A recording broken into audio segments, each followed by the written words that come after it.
आखिर राहुल गांधी और मोदी की लड़ाई में कौन 24 में जीतेगा? और जीतने वाले तो राहुल गांधी हमेशा जीतते थे, लेकिन अब क्या किया जाए, कहीं आड़े में मार दे, पहना गिर जाएगा, तो क्या हो सकता है। मोदी से बड़े कद के नेता राहुल गांधी हैं और पूरा देश एक सुर। अंधभक्तों को छोड़कर पूरा देश आज खुशी मना रहा है। अगर यह सत्ता में बने रहे तो हो सकता है फिर गरीबों का पैंट शर्ट भी उतार के बेचना शुरू कर दें, फुटपाथ पे लगा के रेला मेला। ये राहुल गांधी को 2024 में प्रधानमंत्री बनना चाहिए कि मोदी जी को? नहीं, राहुल गांधी को ही बनना चाहिए। अगर देखा आनन फानन में सदस्यता लोकसभा से खत्म करके उन्होंने एक प्रयास किया कि देश की आवाज़ जो सदन में गूंजती है वो किसी तरीके से सदन से बाहर हो जाए। आप लोग कांग्रेस पार्टी से हैं, आज आपके नेता के मामले में फैसला आया है और लगातार जो कांग्रेस के कार्यकर्ता हैं खुशी मना रहे हैं, आप लोग क्या कहना चाहेंगे इस पे? देखिए, इसमें ये घटना जो है 1975 की इमरजेंसी से बड़ी घटना है। इंदिरा गांधी का चुनाव शून्य हुआ था, ठीक उसी तरह 6 घंटे के अंदर हम लोगों के नेता राहुल गांधी का निर्वाचन शून्य करते हुए उनको सदन से बाहर कर दिया गया था। जबकि सुप्रीम कोर्ट, हाई कोर्ट के आईपीसी की धाराओं में कन्विक्शन डिक्लेयर होने के बाद सज़ा पर बहस होती है और सज़ा में तय होता है कि कितने दिन की सज़ा दी जाए। इनकी सज़ा पर कोई बहस नहीं हुई, कुछ नहीं हुआ, गैर कानूनी तरीके से सदन से बाहर इनको किया गया। आज माननीय सुप्रीम कोर्ट ने उनको बेदाग बरी किया है, रोक लगा करके साबित किया है कि लोकतंत्र में जो होना चाहिए सुप्रीम कोर्ट ने उस मुताबिक निर्णय किया।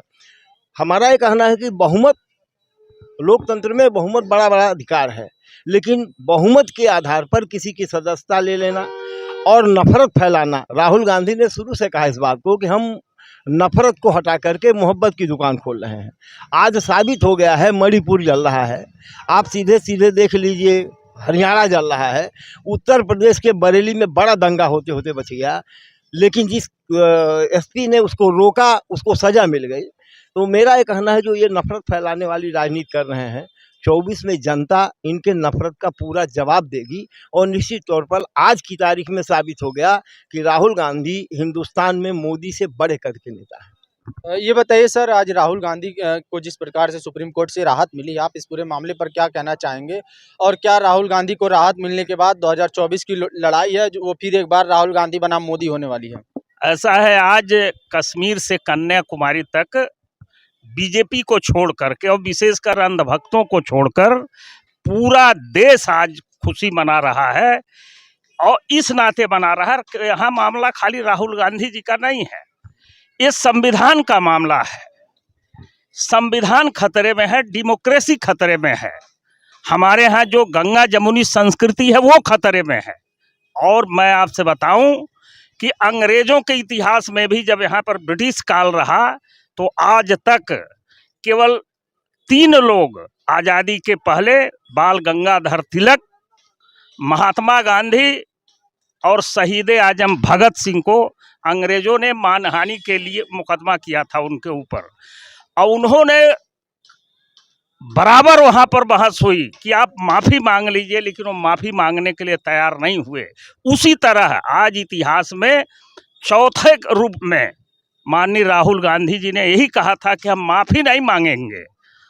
अंत में माननीय सुप्रीम कोर्ट को हम बधाई देते हैं और पूरा देश के दिमाग में आ गया है कि लोकतंत्र बचाने के लिए जहां जनता में माननीय राहुल गांधी जी लड़ रहे हैं और दूसरे रूप में सर्वोच्च न्यायालय जो है वह इस देश को बचाने का काम कर रहा है। और एक मिनट सर, सर्वोच्च न्यायालय देश को बचाने का काम कर रहा है, आप लोग की पार्टी के जो कार्यकर्ता कह रहे हैं अभी तक जो न्यायालय पे सवाल उठाते थे, अब वो लोग कह रहे हैं कि न्यायालय ने ऐसा जो फैसला दिया उससे कहीं कहीं फिर एक बार लोकतंत्र में आस्था बढ़ी है। किस प्रकार से इस पूरे वाकया को देखते हैं, किस प्रकार से आप लोग के पार्टी में और आप लोग के कार्यकर्ताओं में खुशी का माहौल है? देखिए, राहुल गांधी ने अपनी अथक मेहनत से आज वो पूरे हिंदुस्तान की आवाज़ बन चुके हैं और देश की आवाज़ को सत्ताधारी दल ने आनन फानन में सदस्यता लोकसभा से ख़त्म करके उन्होंने एक प्रयास किया कि देश की आवाज़ जो सदन में गूंजती है वो किसी तरीके से सदन से बाहर हो जाए। राहुल गांधी ने लगातार इस सरकार के खिलाफ भ्रष्टाचार, इनके तानाशाही रवैये और इनके कई फैसलों के खिलाफ बहुत पुरजोर तरीके से सदन में आवाज़ उठाई संसद में, और उसको लेकर के सत्ता काफ़ी नाराज़ रही राहुल गांधी से। और आज सुप्रीम कोर्ट ने जो इनकी सदस्यता बहाल की, सुप्रीम कोर्ट ने पूरे देश की आवाज़ को जिंदा कर दिया। और जिस देश की आवाज़ को यह सत्ता अपने दमनात्मक रवैये से ख़त्म करना चाहती थी, उसको सुप्रीम कोर्ट ने बहाल कर दिया।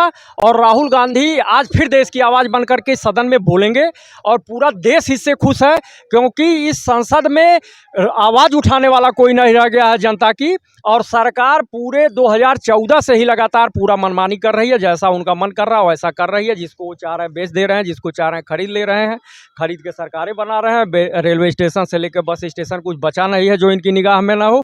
अगर यह सत्ता में बने रहे तो हो सकता है फिर गरीबों का पैंट शर्ट भी उतार के बेचना शुरू कर दें फुटपाथ पे लगा के रेला मेला। तो जनता से मेरा निवेदन है कि वो अपना वोट जो है दे करके किसी तरीके से परिवर्तन लाएं।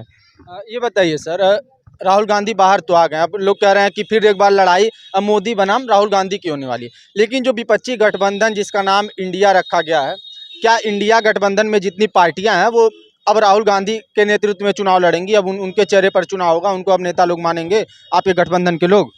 देखिए 2024 का जो चुनाव हो रहा है वह इस देश के संविधान को बचाने का चुनाव है। सारे विपक्षी दल जो भी होंगे वो राहुल गांधी या किसी का नेतृत्व तो नहीं होगा, सामूहिक नेतृत्व में चुनाव लड़ा जाएगा। ये भी सही है, सच्चाई है कि आज देश की ज़रूरत है राहुल गांधी। हमने आपसे कहा कि मोदी से बड़े कद के नेता राहुल गांधी हैं और पूरा देश एक सुर इंडिया चुनाव लड़ेगी और इंडिया जीतेगी। इंडिया चुनाव लड़ेगी, इंडिया चुनाव जीतेगी। ऐसा है, चेहरे की कोई ज़रूरत नहीं होती है। जब आम जनता इधर 9 सालों में गरीबी, बेरोजगारी और मुफलिसी से तबाह है, इंडिया एक संगठन बनाया गया है। जैसे देश को आज़ाद करने के लिए राष्ट्रीय कांग्रेस बना था, उसी तरह इंडिया बना है। और निश्चित रूप से 2024 में बदलाव निश्चित रूप से है, इंडिया जीत रही है। राहुल गांधी जिंदाबाद, राहुल गांधी जिंदाबाद, माननीय सर्वोच्च न्यायालय जिंदाबाद। तो देख सकते हैं किस प्रकार से जो कांग्रेस पार्टी के कार्यकर्ता हैं उनमें लगातार उत्साह देखने को मिल रहा है। और साफ तौर पर हमने बात किया तो कार्यकर्ताओं ने फिर एक बार उम्मीद जताई कि अब राहुल गांधी के ऊपर जो फैसला आया है उसके बाद से कहीं न कहीं माहौल बदलने वाला है और 2024 में फिर एक बार लड़ाई जो है कांग्रेस, राहुल गांधी और नरेंद्र मोदी की होने वाली है। एक बार अपने सहयोगी से कहूँगा कि जरा दिखा दें, कुछ आम जनता भी मौजूद है, उनसे भी जानने का प्रयास करेंगे। राहुल गांधी के ऊपर फैसला आया, आपको जानकारी है? जानकारी तो नहीं है क्योंकि इस विषय में कोई हम बात नहीं कर अच्छा सकते। चलिए ये बता दीजिए, राहुल गांधी को 2024 में प्रधानमंत्री बनना चाहिए कि मोदी जी को? नहीं, राहुल गांधी को ही बनना चाहिए अगर देखा है तो। राहुल गांधी को जी। वोट देते हैं आप? बिल्कुल देते हैं वोट। आप चाचा जी, राहुल गांधी पे फैसला आया, जानकारी है? बिल्कुल उनको जानकारी है। ये बताइए, राहुल गांधी और मोदी की लड़ाई में कौन 24 में जीतेगा? और जीतने वाले तो राहुल गांधी हमेशा जीतते थे, लेकिन अब क्या किया जाए, कहीं आड़े में मार दे, पहना गिर जाएगा, बजे तुझे क्या हो सकता है। कहाँ राहुल गांधी, मोदी जी जीत रहे हैं ना 2 बार से। हाँ 2 बार जीत रहा है, इसीलिए कह रहे हैं, इसीलिए रहे कहीं एक आध हाफ डाउन हो जाता है, सुशील मार ले जाते हैं। फिर वापसी करेगी कांग्रेस?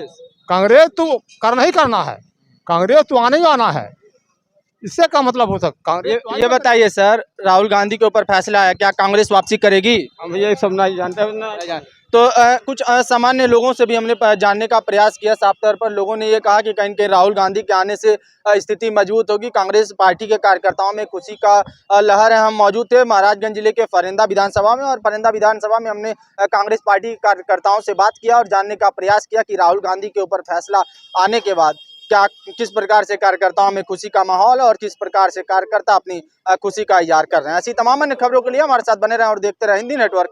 धन्यवाद।